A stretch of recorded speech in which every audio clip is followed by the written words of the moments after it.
Hi everyone, welcome back to another video on Let's Eat. What are we going to review today? Pringles chips. This is a small can, essentially I guess a treat can if you'd like, apportioned to just 53 grams, so it's a nice little treat if you're looking for something savoury and you're sort of worried about your consumption. Then these little treat size cans are not a bad little option. Outside of that one, we have the full scale can, which is 134 grams. So you've got the two of them.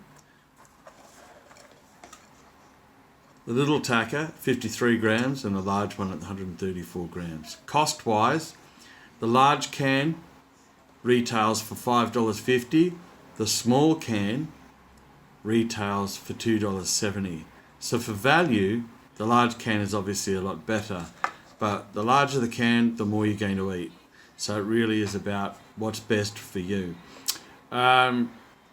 Retail wise, quite often you can get these cans on catalogue sales. So for instance, 134 gram one, which is the large can, you can get for $2.75, whereas the little can you get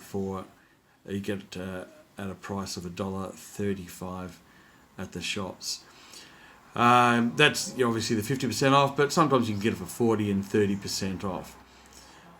So let's have a try of the Pringles in the little can and see what we have. Well, just one more difference before we do that. When you have the large can, you also get this little plastic lid. Obviously, the idea is it's a multi-use can, so it helps just to be able to put the lid back on and keep your chips fresh. Being that this is only a small can, it's usually, I guess, considered for one sitting. So this has just a little sort of paper lid, and it has no way of being able to keep them fresh. Once you open it, that's it. The expectation is you're going to consume the whole can. So let's open that up and have a look at what we've got inside. So that's the container full of chips layered on each other. A few broken ones, of course, as you'd expect.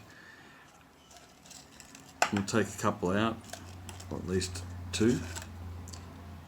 And this is what the chip looks like. I think most of us have seen these chips. They're easy to consume. They're not really sharp when you consume, so it won't cut your mouth. Let me try one. What I do like about these chips is that they're not greasy, and I can't really stand greasy chips. These ones don't have that sort of greasiness. They don't leave any sort of residue so much on your fingers. So for that fact, I quite like it. They're not overly salted, quite lightly salted, but enough to keep you going back for more.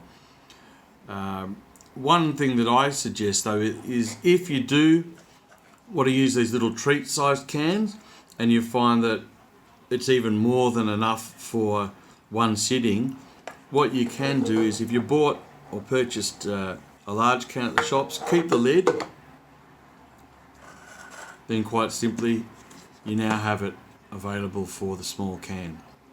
So if you're more apt to wanting to buy the small cans for treat purposes and keep a sort of a lid on things, then you might want to buy at least one large can so you can interchange the lid and use it to keep your chips fresh. So that's a nice little option to utilise for the small cans. The other thing, I guess, is the small cans allow you a bit more variety, because these ones, whilst they don't have a huge range in the small cans, you can get obviously the original, which we've got here, a sour cream and onion, and salt and vinegar.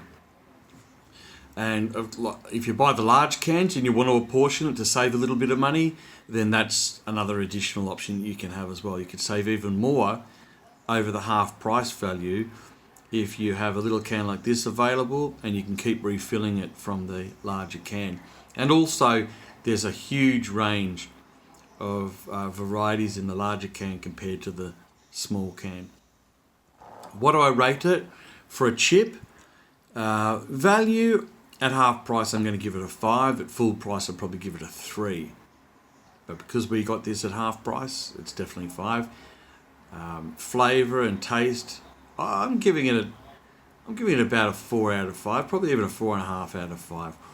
I quite like it, and I do appreciate the fact that they're not greasy. And where I'm at with things, I prefer things that aren't too greasy. So that's my recommendation. I would say, overall, I'm going to have to say 5 out of 5 for this one. So if you like Pringles, you've got a few different options. If you like chips in general, this is definitely one I would recommend to try, especially if you want to steer clear of the heavier geared, overly salted and greasy chips. Okay, everybody, that's it for another video for Let's Eat. Just remember to like and subscribe and hit the little notification bell so that you can be notified for further videos that we've got available for you as well. Look forward to seeing everybody in the next one. Until then, bye.